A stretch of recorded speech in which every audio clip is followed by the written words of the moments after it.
noticed with a lot of walking video content is that, it's just cameras being walked along city streets.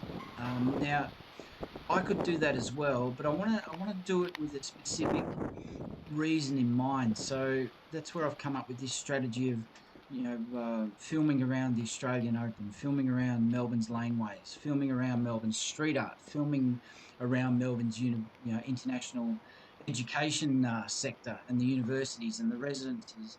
Um, Filming around the International Food and Wine Festival and the International Fashion Festival and the International Comedy Festival coming up in March and the International Melbourne International Film Festival coming up in, it's normally August here. Um, so I want to do it with a purpose because I want the viewers to get a feel for, well, why does Melbourne have this international reputation for being the world's most livable city? Well, it's not just about walking around the streets. It's about, well, all right, well, at the moment, we're watching video content filmed during, COVID restrictions, the COVID environment. But normally this is Swanston Street. Normally this street would be absolutely filled to the brim with traffic of all sorts, cars, trams, buses, cyclists, people walking every which way and that. And it's not because of COVID. But that doesn't stop me from presenting, what it's like to walk around these streets and what's going on and not going on, as the case may be. And I know for a fact that due to my work experience in international education with Victoria University, I know for a fact that Asian students and prospective Asian students, they don't want to see old historical buildings. They're not interested in heritage around Melbourne. They want to see uh, contemporary facilities. They want to see bright, shiny new buildings, and they want to know that how up to date and modern everything is in Melbourne. And so, by walking around these streets and showing the development, showing these cranes, there's a lot of development for Melbourne University to the left of camera behind the tram stop, and you see the building on the left. And now we cut into the basically this is the we're getting towards the ad again. Um, no, this is the intro to the campus. So behind that building to the left, that tower is more very big development going on. So that's the Melbourne University tram terminus, and you jump on the tram there. So you can see that even though it's taken me an hour and 40 minutes to walk from the centre of the city to this particular spot, it does not take that long to walk or to travel to this particular space in Melbourne. You can get the tram, you can get a bus, you can ride a bike. You'll get here in next to no Welcome to This time. But Walking that's the Life. view This looking morning back we're to the in city. Melbourne, Australia, Behind and the camera today is we're walking through Melbourne the centre General of Melbourne, Cemetery, and starting at if you go to Victoria the left, University's you go to Flinders the Lane Tullamarine campus, Freeway, Melbourne and we're Zoo. walking to If you go to the RMIT right, you can University, head down and then we're going to the the Eastern Nova Cinema in Freeway. That's Carlton, the Sydney and Maya from the Nova Asia Cinema Centre, to Melbourne University, as you just saw, and then on the to Centre for finishing at Asian the Queen Studies. So I Victoria thought that was Market. really important for our Asian viewers in Hong Kong, Let's in go. Korea, Japan, Some of Thailand, the institutions Philippines, that I'll be featuring on This Vietnam, Walking Life Taiwan, Victoria Sri Lanka. I University, know Melbourne all you University, viewers are RMIT watching University, content. I've seen you in my Rockville State, stats, and Monash and I know that University. you're And of course, hitting I those can cater keyword for any searches for special these request. universities. So, A lot of so information don't about don't safety don't in look Melbourne, at this content and how to think live that in this is Melbourne, as how good to as find it'll ever get. accommodation in Melbourne, As how to travel safely it around is Melbourne. within my reach to upgrade my equipment to a Sony vlog camera, which will have far more. It has the stabilization feature. This footage will improve.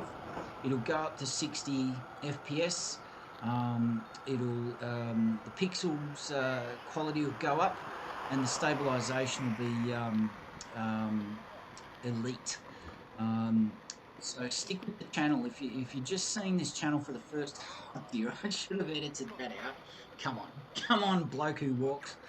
Um, it will improve. So please stick with the channel. Please subscribe. Please comment. please show some encouragement that you see some value in this video series, this international student education series. If you're a recruiter based in any of those countries that you actively work to recruit students for these universities, I'm also creating these videos for you. If you work in international student recruitment in any Australian university, not just the ones that I'm highlighting here in this video, please get in touch with me. I would really welcome the opportunity to have a chat, to collaborate with you on how to improve these videos, or even just supply them on a content licensing basis. If you wanted one specific to your recruitment efforts, you're welcome to spread the URL around your social media if it helps integrate with your own university's efforts, because I know the universities here in Australia during COVID staff resources have been decimated, because students aren't coming, they're not enrolling, you're not getting your fees, you're slashing your casual staff, you're really uh, searching for every possible cost-cutting measure that you can. So there's a lot of retrenchment been going on the last 8 to 9 months. So I would like to offer my services to try and help augment and integrate into what you're already doing, to try and stem the flow of marketing intelligence out the door, and help you survive, and help that recruitment activity keep going. So we've walked down partially.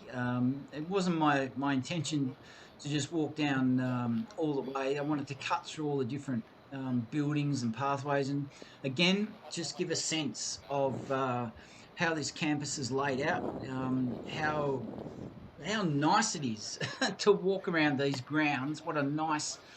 What a great learning environment it is. Now, that's a new building there in front of us, the Architecture Building and Planning Library. That's brand new. I can't remember what used to be there, to be honest. I know that Melbourne University isn't afraid to redevelop reinvent its learning spaces by demolishing old buildings. A lot of university architecture, especially at RMIT, is very industrial and brutal in its design aspects. And Melbourne University a bit the same. And Monash. Oh, don't start me on Monash. But yeah, Melbourne University isn't afraid to to demolish and redesign and reinvent its learning spaces and upgrade them. So if you're a student in Asia, and you're in Hong Kong or Vietnam or Nepal, you're looking to study overseas, and you want to study it at a place you know, which is shiny and new. Well, you got to understand that it's not just the look of the buildings; it's the environment, the functionality, the operations, the equipment, but most of all, the knowledge and the culture and the teaching intelligence that is delivered by these courses. So here we are at the Raymond Priestley Building, and I'll let you look up online what courses are delivered within these buildings. But I'm just trying to get a sense of campus life, what it's like. Like it's November, the day that this is being filmed. Normally there would be, well, we're into exam period. 5th of November, that's normally exam period for uni students. But this particular area of the campus is normally very busy with student activity, whether they're doing exams or not. But you can see that the campus is simply bereft of student life, and I'm speculating heavily, and I'm sure it's true that on this particular day, many of the staff at Melbourne University, if they haven't been had their casual contracts finished up suddenly, or they're been retrenched or retired, that they'd be working from home. Now, I deliberately wanted to walk through the old Quadrangle area because Melbourne University sprung up as a mimic by design, architectural design, and by strategy. And because of the people who founded it, you can see that it's deliberately designed as similar to many of the old colleges and universities in England and Ireland and probably Europe, but mainly. And I did a deliberate semicircle there just to give you a full circle, just to give you an idea of the surrounds. So you can see the archways and the sandstone, deliberately imitating and mimicking those traditional university setups in Oxford and Cambridge and Leeds and Manchester, Liverpool, all those sort of places. And I just wanted to give a sense of, well, this traditional architectural teaching heritage slash teaching heritage is very much valued and alive and well, and part of university life. Now, here's an example where I've deliberately turned the camera away from that bloke approaching, because I don't want to film people deliberately or accidentally. Now, what I might do here is take a break, pause for lunch, and I'll see you soon.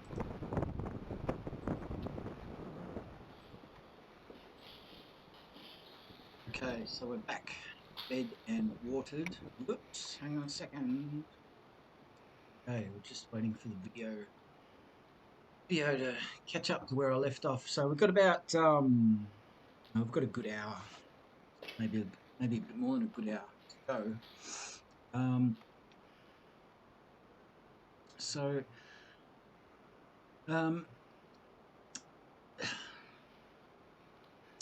why did I film the old Quadrangle?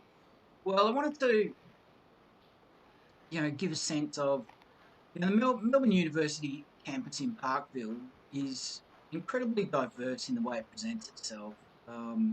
Obviously, being the oldest established university in Melbourne, there's a fair bit of history there. But like I said before, you've got to, if you're an Asian student overseas or a parent of an Asian student, you see all these old buildings. You've got to take into account that while we're very obviously a key part of international student education, marketing and recruitment is, you're going to see lots of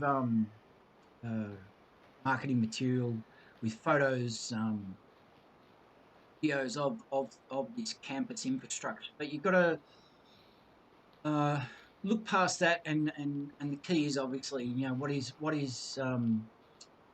the course delivered? You know, how does the university present itself? Now, the main universities in Melbourne, all around Australia. There's a group of universities in Australia called the G8, and they love these sort of titles. Saying G8, the top universities in Australia. They love their world rankings. Well, yeah, it's a very common way of selling a service, isn't it?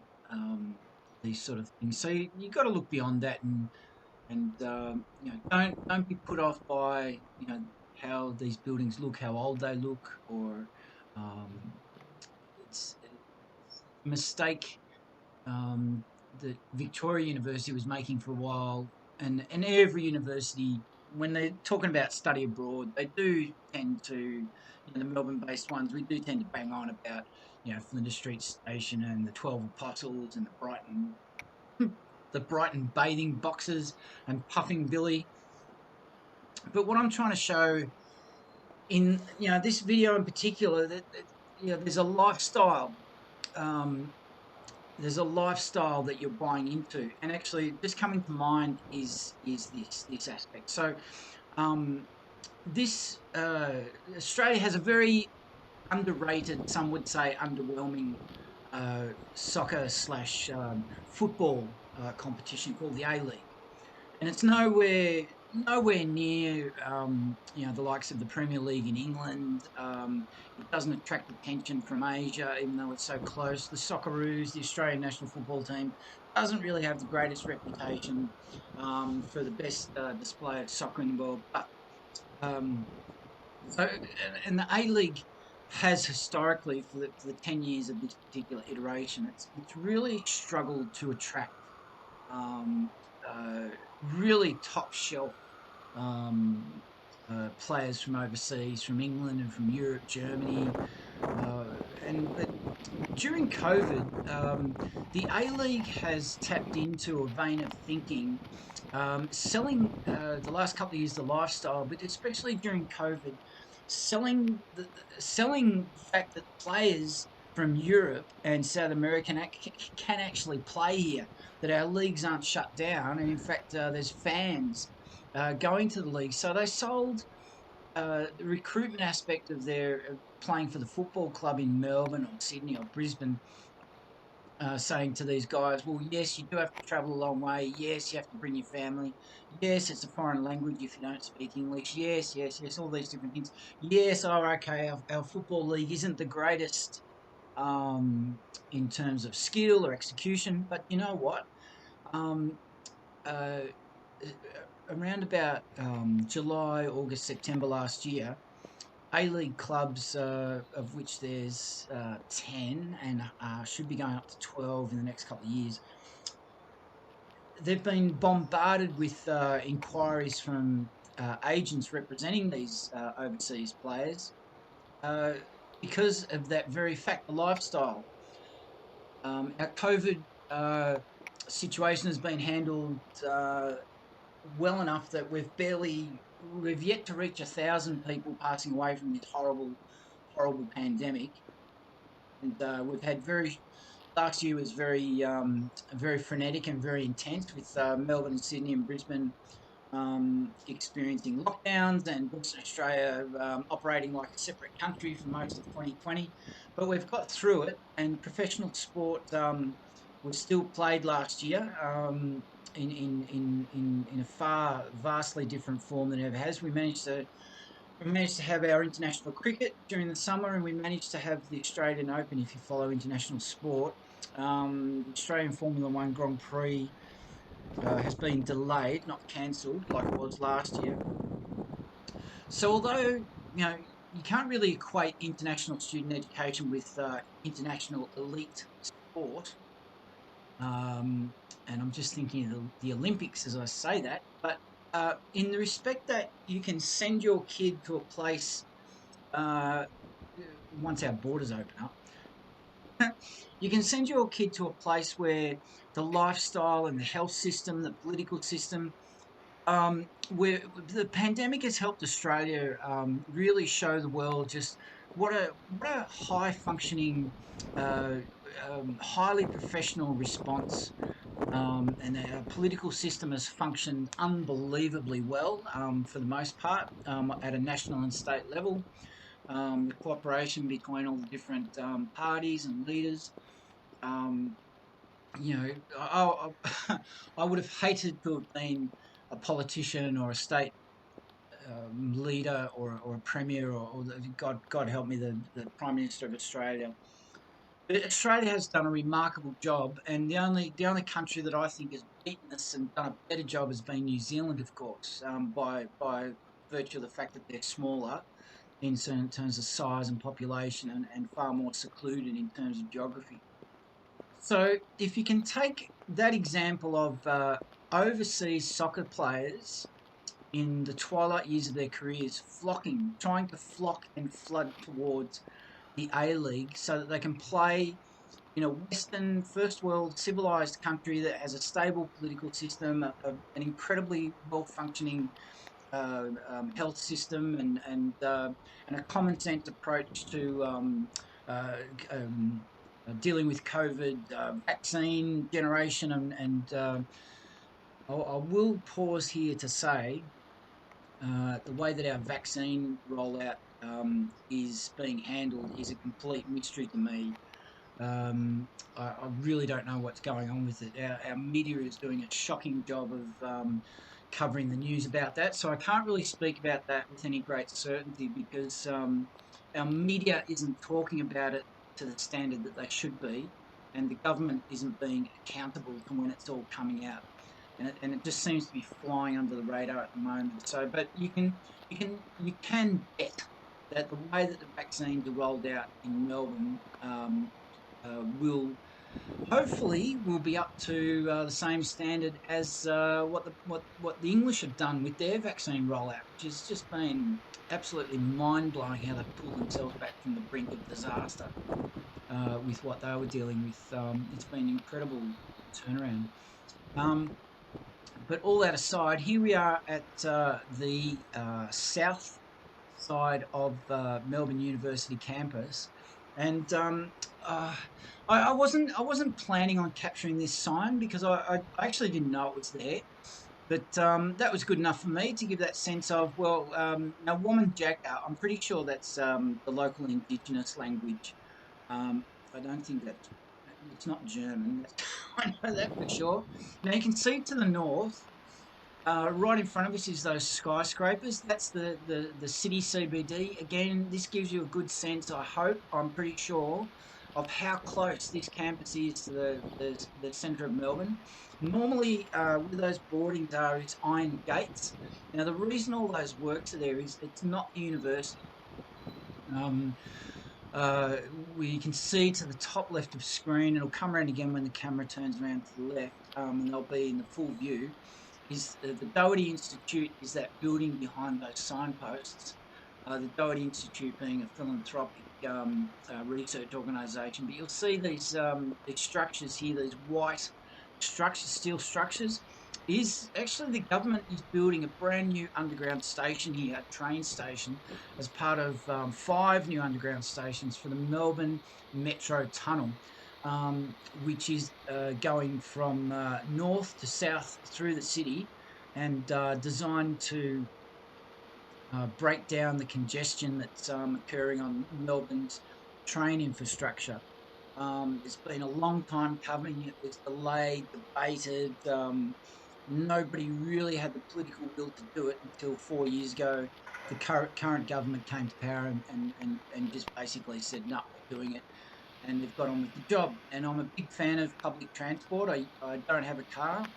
So all I can say is about bloody time that they did it because the previous government really stonewalled, really hid behind a lot of excuses. Anyway, so here's a great example of that white steel structure straddles Grattan Street. So there is no traffic flowing through from left to right of screen. That will be literally where the new underground station is. It'll run down to the right of screen to Royal Parade. I'm trying to be a bit fancy with the cameras composing that shot.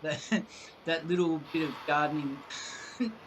That pillar doesn't mean anything. I'm just trying to break up the composition of the shot and make it interesting to look at. Um, as we head further west to the west side of Melbourne University campus. So behind those, there's normally no wall there, and once the station is finished, that will be taken down, and it'll go back to being just a road carrying traffic again. But this video is also a great way of documenting the change that's going on in Melbourne. The camera's bobbing around a lot more than I realised when I was editing. Now, I'll just quickly say, please don't think that I don't care about the quality of my videos, that there is so much camera movement, because I care extremely deeply. I know that I care because I get so wound up while I'm filming, and especially when I'm editing and waiting for files to finish coming out the other end of the edit process. I know I care very deeply about this stuff. I want to put out the highest quality video I can for the viewer. And it's not because I don't care that this video is this quality. I'll quickly touch on the point that while we're heading around the back of the university campus and these buildings, this is the medical buildings. You can see genetics, medical, the biomedical lab, the medical history museum of Melbourne University. So while we're heading around this area, I just want to quickly say that I have been using this channel I established it in October 2020. I think it's a great niche to be exploring and presenting. Um, it's very low impact filming. It's very easy to do by yourself and easy to edit. But I'm hamstrung by the equipment that I use, which is a handheld digital Olympus camera. I forget the model number. It fits in the palm of my hand. I originally didn't buy it. I didn't buy it for video filming at all. I just didn't have a camera for years, and I saw this was on sale one day accidentally, and I bought it. It was quite cheap and cheerful. And then in 2016, I realised while I was researching another project which would have video content, I realised this camera did take decent footage after a couple of experiments. And so I deliberately use it. Now, this particular video style is the first time I've ever walked around with it. The other project that I did in 2016, I filmed 45 hours of footage over 6 weeks, but I wasn't walking around. It was always planted in one spot with talking to camera, or filming the action that was going on in front of me, and making a very concerted effort not to move the camera. Whereas by nature, walking video content, yep, you're going to be walking. Now, I've decided not to invest in a gimbal or a stabilizer, any kind of extra equipment, because I don't want to waste the money, because I know, and the time has come for me to upgrade to a Sony Z Vlog camera. It's made specifically for vlogging. The price point at the moment is 1,090 Australian dollars, which I've got a budget for. Now, I have set up links in the description. You can make a contribution that if I can get there quicker by way of your donation, if you want to put some money into the ring, throw some money into the hat to help me finance the upgrade of this equipment. That's the only reason I've got a donation link through PayPal for this channel, is not to earn an income off your goodwill. It's actually to help me upgrade. So if you would like to see better quality videos, and I know people do, I know this content is hitting the mark. I know that people are interested in this content. I know the keywords for this content as we hit Royal Parade on the west side of Melbourne University, and that's also the Royal Melbourne Hospital. That's the Howard Florey Laboratory. Again, more medical courses in that building. I know that the keywords and the strategies that I'm executing for this content, I know it's working, and I know people are interested. I've got a very low rate of returning viewers, and that's the Peter McCallum Cancer Institute. Brand new, that building on the left, only finished in the last 3 to 5 years. They've only just taken the scaffolding away in the last 2 years, and that's Australia's premier cancer treatment facility. Now we're coming up here to the western end of the new Parkville station of underground train station for the Melbourne Metro Tunnel. But I'll just finish off by saying that I know people want to see these videos, and I know there's some of you, if you're listening right now and you've watched more than 2 minutes of video time or more than 5 minutes, I know you want to see this video content, but I know it's a bit of hard work. It seems like YouTube viewers are a lot more fussier than I thought they would be, and I'll just let this footage speak for itself. Like, it's not hard to work out what it is, so I'll just keep talking about the video qualities. I figured the reason I started this channel with the camera equipment I've got is because I thought, well, 70%, my understanding is 70% of all YouTube content people watch on an iPhone or an iPad. And they're going to be watching it on a train or a tram or standing at a bus stop or whatever. Or, you know, they're not sitting perfectly still in it like you are in a cinema with a black, you know, you've got black. You're in the dark. You're watching it with strangers. No, you most people watch video content like this in transit or in a noisy environment. So I don't quite understand why people are so judgmental about video footage like this. Because the screen is so small on an iPhone, like, what does it matter? What does it matter if it's not 4K? Come on. And what does it matter if it's not perfectly stable? I mean, really. I mean, is there really anything wrong with this footage? Like, I guess it's the argument between high definition footage for elite level sport. I suppose that's the argument that, you know, the latest ads I've seen for pay TV here is that you're seeing details that you've never seen before. Well, I mean, all right, let's talk about the detail in this shot. There's a building. Down below at the intersection, there's some people. There's a public transport infrastructure work vehicle waiting at the traffic lights. Now, what else do you need to see? what else do you need to see? And if you're watching this on an iPhone, like, what are you missing out on? Really? What you tell me in the comments.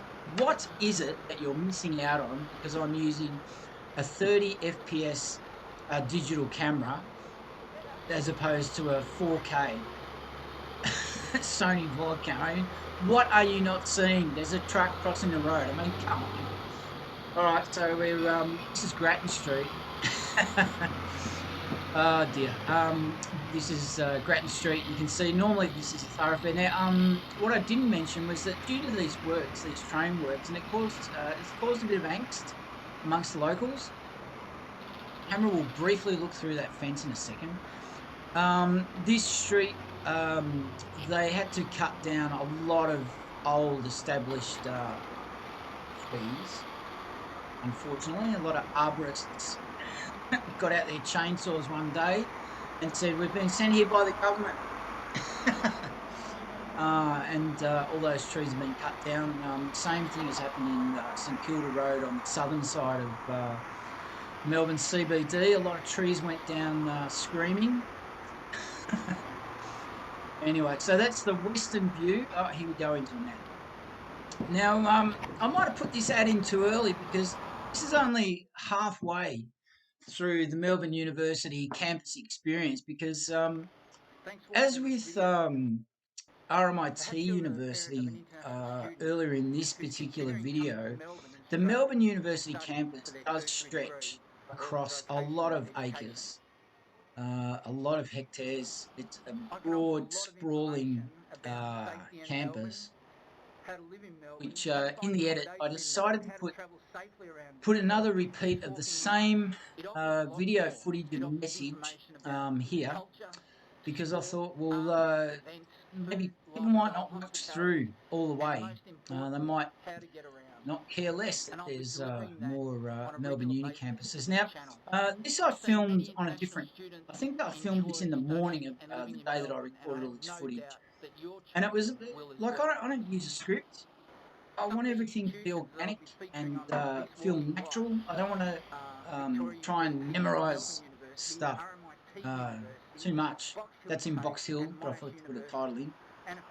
That tram going past. But I want everything to be as natural as can be. I want to appear as if, you know, I want to look like I'm having a phone conversation with someone that's just called me up. And I think it comes across as more authentic. So that's from a building looking east from the corner of Latrobe Street and Spencer Street in the west side of Melbourne, near Docklands, on the edge of Docklands, looking back towards Flagstaff Gardens. And the Queen Victoria Market is amongst those buildings there. Now, I really wanted to make a point of this video is not just for potential students.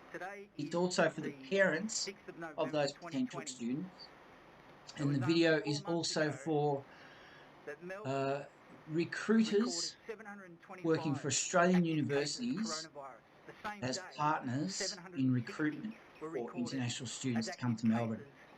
So you can see that I've got very broad strategic plans for this video content, that I want it to have as much reach as possible.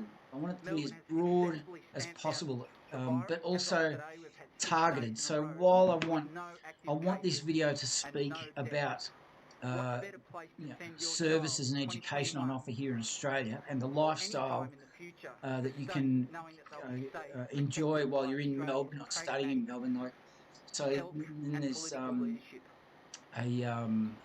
a subset of appealing factors within this video, appealing to 3 different target audiences. So if you're confused or being confused, why these talking video excerpts inserted at this point and 4 other times throughout this video, that's why. All right, so here we are. We're back at Grattan Street. We're looking west at Peter McCallum Cancer Foundation, the institute. Behind those boards is Grattan Street. Normally traffic is running west to east, east to west. It's a very busy street, yeah, what's going on, plain to see. I've already explained. To the left in that building is the Doherty Institute. You can Google that and find out what they do. But clearly it's related to the health field. They're a philanthropic organisation to do with the medical field, probably related to cancer. But I'm not a health professional, and I didn't need to know what the Doherty Institute did before I started this commentary. I'll just let you do that.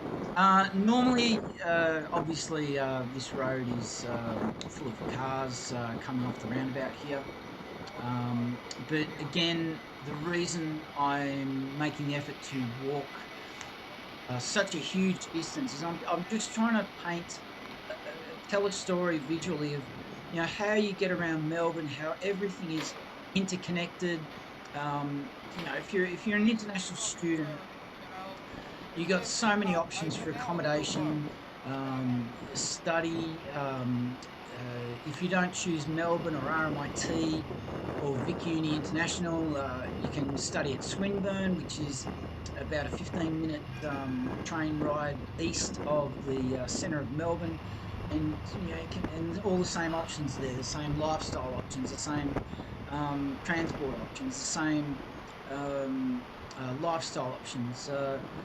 Now, that's another sad thing about development in Melbourne, is that a lot of our old heritage architecture is being sacrificed in a very supercilious and some might say fake way of retaining heritage. Is that developers are buying these sensational old pubs which have been so much the lifeblood of our culture, socialising culture, and they acquire the property and a bit of land around the property, and then they gut the building, keep the facade, and build these huge apartments behind it. And to my horror, in the paper last week, and it's not in this video, but Young and Jackson's Hotel, which is almost the first pub established in Melbourne in the 1850s,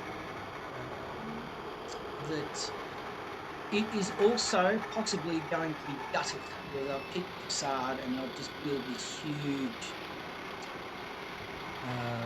complex behind it. And it's so sad. It really is sad, because there's a lot of history in those walls,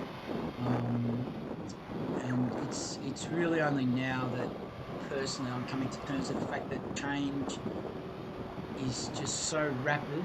And not that I'm saying we should stop it, but why can't we keep these valuable old buildings? But I suppose every bloke gets to that point in life, and maybe I've reached that for me. So looking back, the camera's looking back at where we've come from, so you can see that we're just a short distance up the road by foot from the university campus. We crossed the road, we walked directly outside the Peter McCallum Cancer Foundation. There it is again. We've traversed around to the west side of the roundabout. The Atira student apartments, I'm going to be doing a video on them soon with the new camera. And now we're going into, I think this is Pelham Street. Now, I could have walked straight down Elizabeth Street to the Queen Victoria Market, but I decided to carry on and extend this idea of where where where does the extent of the Melbourne University campus run to? And it does extend further um, into the southern side of Grattan Street. Now, this you can see already. There's a University of Melbourne logo hanging off the top of that building, and the camera's now just going to slightly pan. I'll approach it on foot. This is one of the business and economics buildings. It's very new as well. I think it was opened around 2006 or 7. Those buildings down Barry Street and this other street, um, there's quite a few buildings taken over by the university for administrative IT services, internal IT services, internal marketing, external recruitment, um, inbound recruitment, all those sorts of ancillary services that a university needs. But again, because of COVID, Melbourne University, just like everyone else, they've had to let go of a lot of people, and the university sector in Australia is it's no exaggeration to say that it is literally on its knees because the other thing, the other financial impact on universities is their research. And I can tell you from first-hand experience, and I'm not talking out of school, but Monash University has a dedicated commercialisation um, um, setup where they try to link. They have staff resources whose only job is to directly commercialise the efforts and studies of researchers. So, say for example, Monash University developed a COVID vaccine. Well, they would have dedicated staff resources trying to find a commercial distribution of that vaccine and patent it and all that sort of stuff. So Melbourne University no different, but all of the universities in Melbourne and Australia, with with our borders closed, easily a year now, either coming up or just passing this month. Well, the borders are closed, so there's no international students coming in. So there's no fees coming in. So the bottom line is being heavily impacted. And that's a great shot that gives you an example of how close to the CBD we are. Whether you work now, you see, can you get out of the way? I'm not a fan of Uber Eats. I'm not a fan of Deliveroo. I will never use their services, and I'm sick to death of those bike riders nearly running me over, which is why I'm wearing a yellow vest. You can't see it, but I'm always wearing a yellow high vis vest now because they just there's a lack of courtesy and common decency. All right, so I'll shut up now about that. But you can see whether you're a university student or a city worker or however you're transiting through this area. Now, just to the right of camera is the Melbourne Business School, which is a highly renowned international business school. And I just want to give a shout out to Marcella. Congratulations on completing your uh, um, studies at the Melbourne Business School. So that's University Square. They've had to trim some of the trees there. They haven't completely chopped them down. Luckily, they retained them, but normally there is more trees in the distance, but they were chopped down because they're on Grattan Street. And you can see, well, you would have seen also around the roundabout on the eastern edge of the roundabout was also a huge work site for the Metro Tunnel where they're storing all sorts of equipment and the like. I'm not too sure which of these buildings is pure student accommodation, but you can bet those ones in front more than likely are.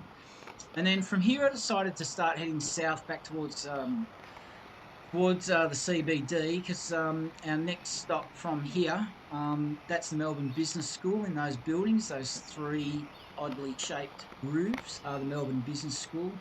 very, very, very incredibly modern facilities there because they get a lot of captains of industry, CEOs, um, really high flying corporate and those sort of guys and girls. So they demand the best. The Melbourne Law School graduates and postgraduates courses in there, of course. And we're going to head into Barry Street and going down here. So again, this is a weekday that I'm filming this, and normally I want to say it again.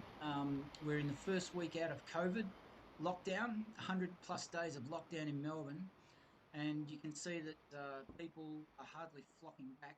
Yeah, I might just say at this point, g'day walkers. It's the bloke who walks here. Um, I have to interrupt your viewing experience of the YouTube creator content commentary for Melbourne University. Just to let you know that this is as far as it goes, folks. If you would like to, or maybe you already have, but if you're brand new to this channel, please subscribe. Please keep coming back. That your participation, and please subscribe. That will help improve the YouTube experience for this channel. You can watch the whole video for all three universities: Victoria University, RMIT University, and this one, Melbourne University. It's 3 hours long. And it also includes a visit to Queen Victoria Market within the same walk. If you don't want to spend 3 hours watching one video, totally understandable. You can watch, I've broken those down into 3 parts. So that's all for now. There will be other videos on Swinburne, Deakin University, and also Box Hill TAFE. Those are in the planning stage. They'll probably come up later in the year. But it would be great if you could leave comments. And I wish I had mentioned this in the other commentaries, but it would be great if you could leave comments. Let me know if you're a prospective international student wanting to come to Australia. Let me know if you're a parent whose child wants to come to Australia. Let me know if you work in the sector, if you're an international recruitment agent for any university, not just Australian universities. Let me know whether this content is in any way helpful or even hindering. If it's hindering your marketing or recruitment efforts, please let me know. I want to contribute to this sector further. If you work in higher education marketing in Melbourne, Victoria, anywhere around Australia or around the world, connect with me on LinkedIn through Wise Words Media on LinkedIn, and you'll find my profile also there, because I would like to create content that helps keep the sector in Australia turning over and profitable. So thanks for listening, and that's all she wrote for now, folks. Bye for now. Thanks for watching this video.